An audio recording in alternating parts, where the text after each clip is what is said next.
오늘 우리에게 주시는 하나님의 말씀은 신약성경 요한복음 14장 8절부터 17절까지 말씀입니다. 허락하신 말씀을 봉독하겠습니다. 빌립이 이르되 주여 아버지를 우리에게 보여주옵소서. 그리하면 족하겠나이다. 예수께서 이르시되 빌립아 내가 이렇게 오래 너희와 함께 있으되 내가 나를 알지 못하느냐. 나를 본 자는 아버지를 보았거늘 어찌하여 아버지를 보이라 하느냐. 내가 아버지 안에 거하고 아버지는 내 안에 계신 것을 내가 믿지 아니하느냐. 내가 너에게 이르는 말은 스스로 하는 것이 아니라 아버지께서 내 안에 계셔서 그의 일을 하시는 것이라. 내가 아버지 안에 거하고 아버지께서 내 안에 계심을 믿으라. 그렇지 못하겠거든 행하는 그 일로 말미암아 나를 믿으라. 내가 진실로 진실로 너에게 이르노니 나를 믿는 자는 내가 하는 일을 그도 할 것이요 또한 그보다 큰 일도 하리니 이는 내가 아버지께로 감이라. 너희가 내 이름으로 무엇을 구하든지 내가 행하리니 이는 아버지로 하여금 아들로 말미암아 영광을 받으시게 하려 함이라. 네 이름으로 무엇을 구하든지 내게 구하면 내가 지키리라. 너희가 나를 사랑하면 나의 계명을 지키리라. 내가 아버지께 구하겠으니 그가 또 다른 보혜사를 너희에게 주사 영원토록 너희와 함께 있게 하리니 그는 진리의 영이라. 세상은 능히 그를 받지 못하나니 이는 그를 보지도 못하고 알지도 못함이라. 그러나 너희는 그를 아나니 그는 너희와 함께 거하시며 또 너희 속에 계시겠습니다. 아멘. 지난주 수요일에 전국 동시 지방 선거가 있었습니다. 왜 선거는 매번 수요일 날 하는지, 교회에서 사역하는 사람 입장에서는 새벽 기도도 그대로 있고 수요 예배도 그대로 있고 이게 빨간 날인지 아닌지 왜 저정 알 수 없는데 그게 이렇게 사람들이 연차를 내 가지고 이렇게 휴가를 가서 선거에 참여하지 못하는 일이 없도록 하기 위해서 그렇게 수요일 날 한다고 합니다. 근데 이제는 뭐 사정 있는 사람들도 다 사전 투표를 하는데 좀 바꿔주지 하는 생각이 들 때도 있긴 한데 뭐 아무튼 그렇게 해서 또 한 번의 선거를 전국적으로 치르게 되었습니다. 그렇게 해서 지난 대통령 선거에서도 여야가 바뀌었는데 또 이번 지방선거에서 또 여러 지방에서 여당이 크게 앞서는 결과를 가져왔다라는 그런 이야기를 듣게 됩니다. 선거를 통해서 정권이 바뀌고 또 권력의 향방이 바뀌는 것은 민주주의의 핵심이라고 할 수 있기 때문에 이러한 일들은 자연스러운 일이라고 할 수 있을 것입니다.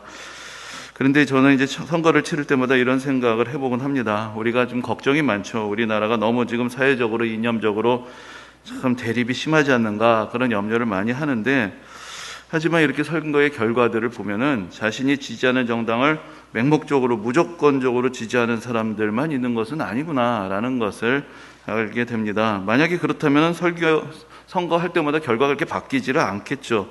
그런데 선거의 결과로 여야도 바뀌고 지역구도도 변하고 하는 것을 보면은 그 중간에 뭔가 이제 이쪽도 편도 들었다가 저쪽 편도 들었다가 하는 분들도 여전히 계시다라는 것을 이제 알 수가 있습니다. 그래서 자기가 지지하는 정당이 좀 잘못하고 부족한 것이 있어도 계속해서 지지하는 사람들이 있는 반면에 언제든지 등을 돌릴 수 있는 그런 사람들도 있습니다. 이런 사람들에게 선거철이 되면 중도라고 그렇게 부르는 것 같고 그런 사람들이 변심이라는 것이 뭐 변심이라는 단어가 꼭 좋은 것은 아닌데 이런 때는 좀 긍정적으로 작용을 해서 우리나라 사회의 어떤 이념적인 대립의 골을 좀 메꾸고 또 역동성을 부여하고 있는 것이 아닌가 그런 생각을 해봅니다. 우리가 정도 중요하고 의리도 중요하지만 그래도 적어도 이제 정치의 영역에 있어서는 정의나 의리보다 좀 더 냉정하게 정책을 살피고 또 결과를 살피면서 이번 선거에는 어떤 편을 지지할 것인가 그것을 우리가 조금 더 객관적으로 판단하려는 그런 수고를 아끼지 말아야 할 것입니다. 그래서 민주주의 사회에서는 시민들 한 사람 한 사람의 양식의 수준과 판단력이라는 것이 매우 중요하게 됩니다. 다른 말로 하자면 사람들에게 그 시민들에게 수많은 선택의 기회들이 주어져 있고 그 선택의 결과에 대해서 책임을 지거나 또 그 결과를 감당해야 하는 일들이 많다라는 이야기가 될 것입니다. 선거뿐만 아니라 사회가 발달하고 또 다변화하면서 우리는 수많은 선택의 기회들에 직면하면서 살아갑니다. 그야말로 우리가 뭐 농담같이 얘기를 하지만 짜장면을 먹을 것이냐 짬뽕을 먹을 것이냐에서부터 시작을 해서 그런 어떤 개인의 인생과 진로와 관련된 여러 가지 결정들, 어느 학교를 들어갈 것이고 어느 직장에 들어갈 것이고 어떤 배우자를 만나고 또 어디에 가서 살고 어떤 삶의 여정들을 만들어 갈 것인가 그 하나하나를 우리가 또 고민하며 결정을 해 나가야 합니다. 또한 더 크게는 앞에서 말씀드린 대로 한 나라의 미래의 향방을 영향을 미칠 만한 그런 정치적인 중요한 결정에 이르기까지 수많은 선택의 기회들이 우리에게 놓여 있습니다. 그런데 이런 선택에 대해서 우리가 생각해 볼 때 뭔가 흑백이 분명하게 가려지고 절대적으로 옳고 그른 경우들도 있겠지만 실제로 많은 선택이란 것은 차선이 무엇인가, 차악이 무엇인가 사이에서 고민해야 하는 이제 그런 경우들도 있습니다. 조금 더 나은 것, 조금 덜 나쁜 것 사이에서 그 작은 차이를 놓고 고민을 해야 될 때면 참으로 뭔가를 판단하고 결정하는 것이 참 쉽지 않다라는 것을 매번 느끼게 됩니다. 여러분들은 어떤 기준을 가지고 선택을 하십니까? 무엇이 옳은 것이고 무엇이 그른 것인지, 어느 것이 더 나은 것인지, 어느 것이 더 못한 것인지의 옳고 그름, 낫고 못함의 기준은 어디에 있는 것입니까? 여러분들은 어떤 기준, 어떤 근거, 어떤 가치관을 가지고 판단을 해 오셨습니까? 그리고 여러분들의 인생은 여러분들의 판단력의 결과에 대해서 무엇이라고 이야기를 합니까? 여러분들은 여러분들 스스로의 판단력에 대해서 얼마나 신뢰하고 살아가고 계십니까?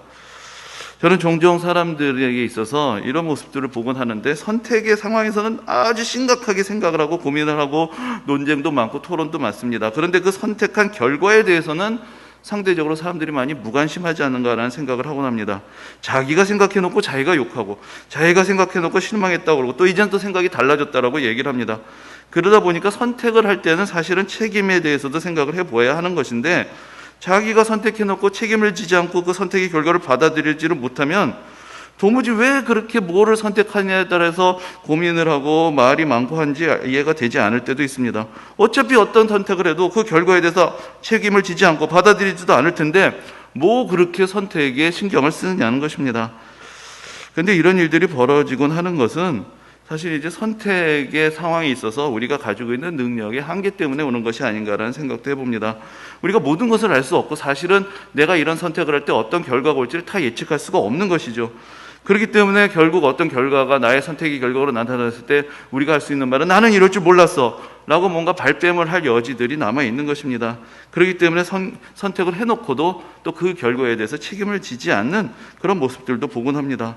사회가 민주화되고 다양하게 될수록 시민들 한 사람 한 사람의 양식과 판단력은 점점 더 중요해지는데, 실제로 그만한 판단력, 그런 판단할 수 있는 능력, 역량을 갖추고 있지 못할 때, 그래서 결국 선택의 결과에 대해서 감당하지 못하고 회피하고 외면하게 되는 일들도 벌어지는 것이 아닌가 하는 생각이 드는 것입니다. 오늘 본문에서 우리는 이렇게 날마다 선택에 직면하면서 살아가는 우리들에게 하나님께서 주신 놀라운 축복의 선물이 있다는 것을 깨닫게 됩니다. 그것은 바로 우리 안에 진리의 영이 계시다는 것입니다. 진리의 영이란 것, 무엇이 옳고 그른지를 우리에게 알려주시는 진리의 영이 우리 가운데 계셔서 우리를 바른 길로 인도해 주신다라는 것을 오늘 말씀을 통해서 우리가 다시 한번 배우게 됩니다. 그 진리의 영이 바로 성령님이십니다. 성령님은 누구십니까? 우리가 드리는 예배는 성부, 성자, 성령께 찬양과 영광을 돌리며 시작하고 성부, 성자, 성령이 영원토록 우리와 함께 하신다는 축복으로 끝납니다. 우리 예배 속에서 성령님은 성부 하나님과 성자 예수님과 함께 찬양과 경배를 받으시는 분이십니다. 그리고 성경도 곳곳에서 성령에 대해서 증거합니다. 구약 성경에도 하나님의 영에 대한 말씀들이 여러 곳 등장합니다. 게다가 신약 성경에서는 성령이 언급되지 않은 책이 거의 없습니다. 우리가 성경을 진지하게 읽는다면 우리는 성령님에 대해서 부정할 수 없고 관심을 갖지 않을 수 없습니다. 하지만 성령님이 어떤 분이신가를 이해하는 것이 그렇게 쉬운 일은 아닌 것 같습니다. 하나님에 대해서는 어떤 구체적인 신앙을 갖지 않은 사람들도 이 세상을 만든 어떤 조물주가 있다라든지 어떤 인격적인 신을 믿지 않아도 이 세상에 궁극적인 원리가 있다, 이런 정도의 생각들을 할 수 있습니다. 그래서 어떤 자기의 견해를 가질 수 있는 것이죠. 또 예수님에 대해서는 역사적인 인물로 이 땅 위에서 사셨고, 또 예수님을 주제로 한 많은 성화들이 그려졌기 때문에 교회를 다니지 않는 사람들도 예수님 하면 떠오르는 어떤 구체적인 이미지, 그림이 있습니다. 그래서 이거 조금 어떻게 생각하면 가끔 우습다라는 생각이 들곤 하는데, 좀 머리가 길고 길게 통으로 짜진 옷을 입고 있는 사람은 저 사람 예수님 같다, 그런 이야기들을 대중문화에서도 하는 것을 보면 뭔가 어떤 전형적인 이미지를 사람들이 가지고 있구나, 그런 생각들을 해보곤 합니다. 그리스도인들의 경우에서도 하나님에 대해서 우리는 믿습니다. 하나님이 천지 만물을 창조하시고 지금도 다스리시는 분이심을 믿습니다. 우리가 또한 예수님을 믿고 구원받아서 하나님의 자녀가 된다는 것도 잘 믿습니다. 그러면 되는 것인데, 또 성령님은 뭔가? 성령님은 왜 필요한가 하는 의문을 가지게 될 수도 있습니다. 그래서 신앙의 깊이나 확신의 여부와 상관없이 하나님과 예수님에 대해서는 뭔가 나름대로의 구체적인 의견, 개념, 이미지를 가지고 있는데, 성령님에 와서는 상당히 오랫동안 신앙생활을 한 분들도 뭔가 좀 모호하게 느껴지는 이제 그런 경우들도 아직 있는 것 같습니다. 근데 그것이 꼭 잘못된 것만은 아닙니다. 영을 가리키는 히브리어인 루아흐나 또 헬라어에서 푸네우마라는 말들이 사용이 되는데, 이 말들은 다 바람 혹은 숨이라는 뜻을 가지고 있습니다. 이 바람이 불면은 바람을 느낄 수는 있지만 바람을 볼 수는 없는 것이죠. 이와 같이 성령이란 것은 성령께서 하시는 일을 통해서 우리가 알 수 있는 것이지, 성령 자체에 대해서 우리가 어떤 구체적인 이미지를 갖는 것이 사실은 쉽지 않은 것입니다. 예수님께서 성령에 대해서 말씀하실 때에도 바람에 비유하십니다. 바람이 임의로 불 때 그 소리는 들어도 어디서 와서 어디로 가는지를 모르는 것처럼 성령으로 난 사람도 그러하다라는 그런 말씀을 하신 적이 있습니다. 그러므로 우리는 성령께서 하시는 일의 결과를 보면서 성령께서 역사하셨다는 것을 알게 되는 것이고, 그 성령의 역사에 대한 성경의 기록, 교회의 역사, 또 우리의 경험들을 통해서 성령이 어떤 분이신지를 하나하나 알아가게 되는 것입니다. 우리가 초대교회 역사를 다시 돌이켜보면은 예수님께서 부활하시고 40일을 제자들에게 나타나시고 가르치신 후에 그리고 다시 승천하셨습니다. 이제 지상에 남아있는 사람들은 예수님의 제자들, 그것도 유다를 제외한 그 11명의 제자들, 이제는 또 예수님을 믿게 된 예수님의 형제들, 일부 가족들, 그리고 예수님을 믿고 따르던 사람들 다 합해서 한 120명 정도 됐다고 사도행전에 기록이 되어 있습니다. 이 사람들은 대부분 갈릴리라는 총동네에서 일생의 대부분을 살아온 평범한 사람들이었고, 어떤 특출난 재능도 어떤 종교적인 카리스마도 보여준 적이 없는 사람들이었습니다. 우리가 복음서를 보면은 모든 것은 다 예수님이 하셨고, 제자들은 그냥 그 뒤를 쫓아다니면서 의심하고 수군덕대고 저마다 딴 생각을 한 것밖에 한 게 없습니다. 그런데 어느 날 예수님께서 그들의 곁을 떠나가신 것입니다. 그럼 과연 이 사람들이 앞으로 어떻게 기독교의 미래를 이끌어 갈 수 있을 것인가, 참 답답하게 그지없는 그런 상황이었던 것입니다. 그런데 예수님께서 승천하신 후에 예수님께서 약속하신 대로 성령이 강림하시는 사건이 일어납니다. 앞에서 성령은 보이지 않게 역사하신다라고 말씀을 드렸지만은 적어도 이날만큼은 눈에 보이게 뜨겁게 확실하게 강력하게 역사하셨습니다. 그리고 그날 이후 제자들은 달라졌습니다. 그들은 매우 강한 확신을 가지고 열정적으로 예수님의 구원의 복음을 증거하기 시작합니다. 그들을 통해서 예수님께서 행하셨던 것과 같은 이적들도 나타납니다. 그들이 교회를 세우고 그들이 제자들을 길러냈고, 성령님은 계속해서 교회 역사 가운데, 교회 가운데서 역사하시고 그들의 믿음을 도우셨습니다. 그래서 오늘날까지 기독교의 역사가 이어지게 되었고, 지금도 세계 도처에서 선교의 현장에서 성령의 역사가 나타나고 있는 것입니다. 만일 성령의 역사가 없었다면, 성령 강림 사건이 없었고 그들과 함께 하시며 능력을 베푸시고 믿음의 확신을 주셨던 성령의 역사가 없었다면, 그저 예수님을 추억하고 예수님을 그리워하던 소수의 1세대의 그리스도인들은 있었을지 모르지만, 그들이 한 사람 한 사람 세상을 떠나면서 예수님에 대한 기억도 세상에서 잊혀졌을 것입니다. 그래서 잠시 한 세대 정도 이 세상 사람들에게 뭔가 소란거리를 안겨줬던 그 기독교라는 신앙운동도 사람들의 기억의 언저리에서 점점 사라지게 되었을 것입니다. 오늘 본문에서 성령님은 진리의 영이라고 불리고 또 보혜사라고도 불립니다. 이 보혜사라는 말은 도우시고 은혜를 베푸시는 분이라는 그런 뜻인데, 헬라어로 파라클레토스라는 말을 번역을 한 것입니다. 근데 이 원래 파라클레토스라는 말은 그 헬라어에서 처음에 사용될 때는 곁에서 돕는 분이라는 의미를 가지고 있었고, 그래서 재판정에서 피고를 돕는 변호인과 같은 사람들을 의미하는 그런 말이었습니다. 근데 그 의미가 점점 확장이 되면서 일반적으로 도우시는 분, 은혜를 베푸시는 분, 위로하시는 분, 또 우리에게 하나님의 은혜와 사랑을 전해주시는 분, 우리에게 예수님의 말씀을 깨우치시고 우리에게 믿음의 확신을 주시는 분으로서 성경 안에서 더 확장된 의미로 사용이 되게 됩니다. 우리가 성령에 무관심할 수도 있고, 또 어떤 경우에는 오해를 하거나 또 거부감을 가지게 될 수도 있습니다. 그 이유는 어떤 경우에는 영이라는 말에 대해서 우리가 부정적인 생각을 갖고 있어서 어떤 심령 현상, 어떤 특정한 종교 현상 혹은 무속적인 현상하고 연결지어서 생각하게 되는 그런 경우들도 봅니다. 그래서 성령을 받는다, 성령을 체험한다 하면은 그것이 어떤 특이한 종교 체험과 은사하고 그대로 동일시가 되곤 합니다. 하지만 우리가 성령을 이해하는 데 있어서 본질적으로 중요한 것은 겉으로 드러나는 체험도 물론 소중한 것이지만, 본질적으로 성령은 예수님이 보내시고 예수님을 증거하며 예수님을 통한 구원을 이루어 가시는 분이다라는 데 있는 것입니다. 오늘 본문에서 예수님은 먼저 하나님 아버지와 예수님의 관계에 대한 말씀을 하십니다. 내 아버지께서 내 안에 계신다. 내가 내 아버지 안에 있다. 그래서 아버지께서 하시는 일이 바로 예수 그리스도께서 나타나신다라는 것을 알려주십니다. 그리고 이제 예수님은 다시 하나님 앞으로 가십니다. 그러나 예수님께서 이제 또 보혜사를 보내주셔서 참으로 우리에게 은혜를 베풀어 주심을 가르쳐 주시면서 이런 말씀을 하십니다. 내가 아버지께 구하겠으니 그가 또 다른 보혜사를 너희에게 주사 영원토록 너희와 함께 있게 하리니 라고 말씀하십니다.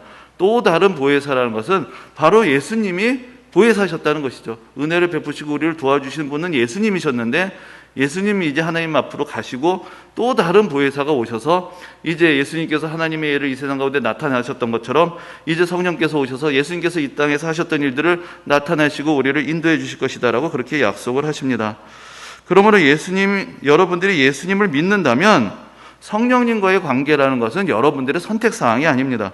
이미 성령은 여러분 안에서 역사하셔서 여러분들에게 믿음을 갖게 하셨고 여러분들이 예수님을 믿고 따르게 하시는 것입니다. 예수님은 2000년 전에 오셨다가 승천하셨는데 우리가 지금도 예수님을 믿고 예수님을 사랑하고 예수님을 전하고 예수님의 말씀에 따라서 살고자 하는 이 신기한 현상이 계속해서 일어날 수 있는 것은 성령의 역사를 빼면 설명하기가 어렵습니다. 이것은 그저 어떤 과거의 전통을 이으려는 인간적인 노력으로 가능한 일이 아니기 때문입니다. 교회에서 일어나는 신앙의 역사는 과거에 대한 기억의 전승이 아니라 현재 진행형으로 일어납니다. 오늘도 예수님을 만나고 예수님의 은혜를 경험하고 구원의 현장 속에 우리 자신이 살고 있음을 느끼게 됩니다. 지금도 예수님의 능력이 나타나고 하나님의 신비하신 인도하심을 경험하면서 우리는 성령의 함께하심을 깨닫게 되는 것입니다. 그것은 성령이 우리를 하나님과 예수님과 연결해 주시기 때문에 가능한 일입니다. 성령께서 우리 안에 거하실 때 우리를 하나님과 예수님과 교통하게 하셔서 하나님의 사랑과 예수님의 은혜를 깨닫게 하십니다. 우리가 성령을 믿는다라고 고백할 때, 우리가 사도신경을 고백할 때마다 우리는 성령을 믿는다라고 고백을 합니다. 그 고백의 의미는 무엇보다도 성령이 우리 안에 내주하심을 믿는다라는 것을 의미합니다. 성령은 하나님께서 보내셔서 우리를 찾아오셔서 우리 안에 거하시며 우리에게 하나님의 은혜와 사랑을 알게 하십니다. 우리 안에 거하시는 성령을 통해서 우리 안에서 예수 그리스도께서 거하시게 되고 그래서 우리가 또한 예수 그리스도를 통해서 우리에게 베풀어 주시는 하나님의 사랑을 알게 되는 것입니다. 요한 1서를 보면은 사도 요한이 이런 말씀을 합니다. 그의 성령을 우리에게 주심으로 우리가 그 안에 거하고 그가 우리 안에 거하시는 줄을 아느니라. 여기서 그는 예수님을 가리킵니다. 예수님의 성령이 우리 가운데 있을 때 우리가 예수님 안에 있게 되고 예수님께서 우리 안에 거하시게 된다는 것이죠. 바로 성령이 우리와 예수님을 연결해 주신다라는 것을 가르쳐주고 있습니다. 예수님께서 이렇게 말씀하셨습니다. 내가 세상 끝날까지 너희와 항상 함께 있으리라 말씀하셨습니다. 그것도 성령을 통해서 우리가 이해할 수 있습니다. 성령이 우리 안에 계시면서 마치 예수님이 살아계셔서 우리와 동행하시는 것처럼 우리에게 모든 것들을 깨닫게 하시고 기억하게 하시고 느끼게 하십니다. 예수님이 승천하셔서 하나님 우편에 계시지만 우리는 예수님이 우리와 함께 계시다는 것을 성령을 통해서 느낄 수가 있고 믿을 수가 있고 동행할 수가 있게 되는 것입니다. 그 장로교를 창시한 칼빈은 이런 이야기를 했습니다. 성령이 하시는 가장 중요한 사역은 믿음을 일으키는 것이다 라고 그렇게 설명을 했습니다. 우리가 장로교는 좀 뜨뜻미지근하고 순복음교회 가면 다 뜨겁고 다 성령 체험이 많은 것 같은데 그런데 사실 장로교를 창시한 칼빈의 별명 중에 하나가 성령의 신학자라는 것이었습니다. 칼빈은 우리의 구원에 있어서 성령이 하시는 역할이 얼마나 중요한지를 누구보다도 깊이 깨닫고 있었던 그런 사람이었습니다. 그래서 성령이 우리의 믿음을 일으키셔서 우리를 복음의 광명으로 인도하시고 우리의 마음의 눈을 뜨게 하셔서 하늘나라의 보고를 하나님의 은혜의 창고를 우리에게 열어주신다. 그래서 그러한 성령은 우리에게 있어서 은혜의 열쇠와 같다. 이제 그런 표현을 사용하시기도 합니다. 성령은 우리의 구원의 여정에 함께 하시면서 우리의 삶을 인도해 주십니다. 그런데 성령께서 각 사람의 삶에서 역사하시는 방법은 다양합니다. 그래서 우리는 우리에게 익숙하지 않다고 해서 폄하할 것도 없는 것이고 또 우리 삶 속에서 나타나는 성령의 역사를 부정할 필요도 없는 것입니다. 어떤 특정한 현상에 국한해서 이것만이 성령의 역사다라고 한정하는 것도 잘못된 것입니다. 제가 얼마 전에 제 신학교 동기 목사님 한 분을 찾아가서 만난 적이 있습니다. 그 목사님은 큰 교회에서 오랫동안 사역을 하시다가 한 2년여 전에 개척을 하셨습니다. 그런데 신학교 졸업하고 오랜 세월이 지났지만 서로 그렇게 연락을 할 만큼 가까운 사이는 아니어서 사실 그 사정을 잘 모르고 있었는데 얼마 전에 안타까운 소식을 듣게 되었습니다. 그 목사님 사택에 불이 나서 모든 가지도고 살림살이들이 다 타버렸다는 것입니다. 다행히도 사람은 다치지 않았고 또 그 좀 추운 날씨일 때라 문을 다 닫아 놓아서 불이 밖으로 새나가지 않아서 다세대 주택인데도 다른 집에 피해가 가지 않았다라는 것이 그나마 다행이긴 했는데, 그래도 결국 집 안에 모든 살림살이는 다 타버리고 또 목회자 입장에서는 그동안 사역하면서 모았던 모든 자료들이 다 소실되는 이제 그런 큰 일을 당하신 것이죠. 그리고 무엇보다 당장 이제 이 집을 고쳐 놓아야 하는데 도와주시는 분이 계셔서 견적을 받기는 잘 받았다고는 했는데 한 견적이 3천만 원 정도 나왔다라는 그런 소식을 듣게 되었습니다. 그래서 성도가 얼마 되지 않는 그런 개척교회 목회자의 형편에서 거의 불가능한 금액이 된 것이죠. 그런데 그 사정이 이제 주위에 알려지게 되고 또 저희 이제 신학교 동기 목사님들 톡방에 이제 어느 목사님이 그 사정을 전해 주셔가지고 이제 우리가 함께 좀 모금을 하게 되었고 또 그 사정들을 이제 알려서 저희 그 교회에서도 또 당회에서 또 이해를 해주셔서 또 일부 참여를 할 수가 있게 되었습니다. 근데 제가 아는 것까지는 여기까지 이야기였습니다. 근데 제가 그 이야기를 들을 때 참 마음이 불편했습니다. 아니, 요즘 개척하는 것이 얼마나 어려운데 큰 마음 먹고 헌신해서 개척까지 했는데 왜 그 목사님의 집에 이런 일까지 벌어지게 되었을까? 사실 그런 답답한 마음이 저 안에도 있었습니다. 그래서 언젠가 한 번은 사실 그렇게 가까운 사이는 아니었지만 그래도 한 번은 찾아가야지. 위로가 될지는 모르겠지만 그래도 한 번은 만나봐야 되겠다라는 이제 그런 생각을 하게 되었고, 그러다가 이제 기회가 되어서 한번 찾아가게 된 것입니다.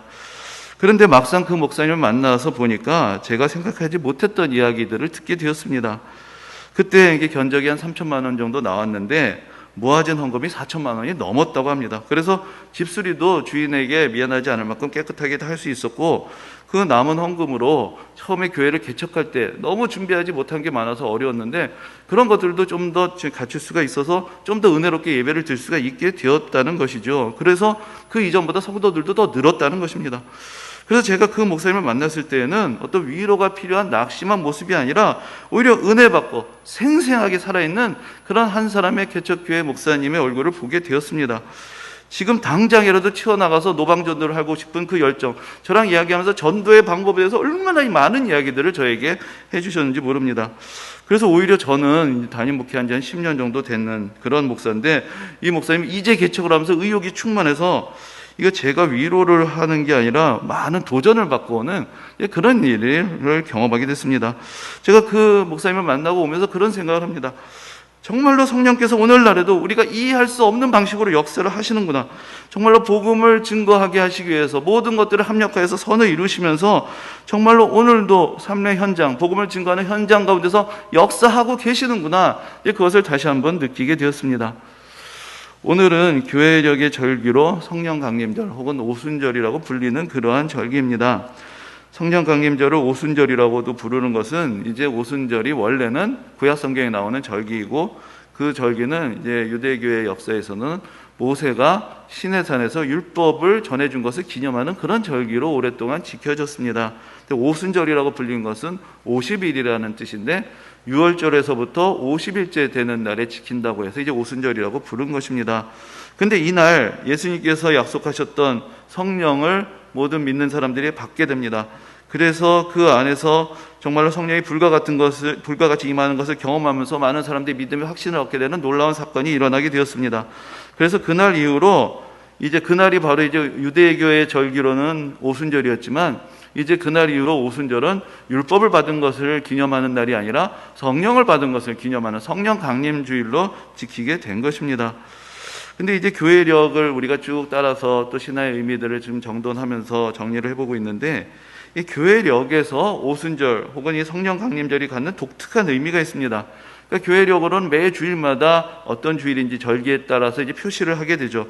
그런데 이제 오순절부터 이제 12월경에 시작되는 대림절까지는 어떤 특별한 절기가 없고 다 오순절 후 첫째 주일, 오순절 후 둘째 주일, 이래서 대림절까지 쭉 절기를 계산을 하게 됩니다. 여기에 가지는 중요한 의미가 있습니다. 대림절은 우리가 성탄절하고 연결해서 생각하지만 사실 또 그 안에는 예수님의 재림을 기다린다라는 그런 의미를 갖고 있습니다. 그러므로 우리가 성령 강림절 이후에 이제 대림절을 향해서 나아가는 그 기간이란 것은 어떤 특별한 이벤트가 있지 않아도 매일매일의 삶 가운데서 우리는 예수님께서 다시 오시는 그날까지, 예수님께서 재림하시는 그날까지 성령과 동행하면서 우리 삶에 벌어지는 모든 문제들 속에서 예수님의 말씀을 기억하고 예수님의 뜻에 합당하게 매일매일의 믿음의 싸움을 쌓아나가며 그날을 바라보고 하나님 나라의 완성을 향해서 매일매일의 믿음의 여정을 나아가는 그러한 결기로서 우리가 또한 경험을 하고 또 은혜를 받게 되는 것입니다. 앞에서도 말씀을 드렸지만은 우리가 그리스도인으로서 이 세상을 살아가면서 우리는 수많은 판단을 하고 선택을 해야 합니다. 그때마다 우리는 우리를 도우시는 성령님께서 우리와 함께 하신다는 것을 기억해야 합니다. 그래서 겸손하게 우리의 경험, 우리의 지식 그것만을 계속해서 주장할 것이 아니라 성령께서 우리를 인도해 주시기를 간구할 수 있는 그런 믿음이 우리에게 필요합니다. 진리의 영이신 성령께서는 우리가 겸손히 기도하실 때 우리에게 예수님의 마음을 알게 하시고 하나님의 뜻을 깨닫게 하시면서 지금 이 순간에 우리가 어떤 길을 가고 어떤 선택을 해야 하며 우리가 어떤 인생을 살아서 하나님께 영광을 돌려야 할 것인지를 우리에게 깨우쳐 주시고 인도해 주실 것입니다. 저는 우리의 신앙의 여정을 이렇게 표현을 해보곤 합니다. 거룩하신 하나님의 은혜의 보좌를 향하여 예수 그리스도께서 열어주신 구원의 길을 성령과 동행하면서 걸어가는 것이다. 이렇게 표현을 해보곤 합니다. 오늘도 성령과 동행하시면서 성령님의 인도하심을 따라 우리에게 약속하신 더 크신 은혜의 자리로 나아가는 그런 복된 성도님들이 되시기를 주님의 이름으로 축원합니다. 아멘.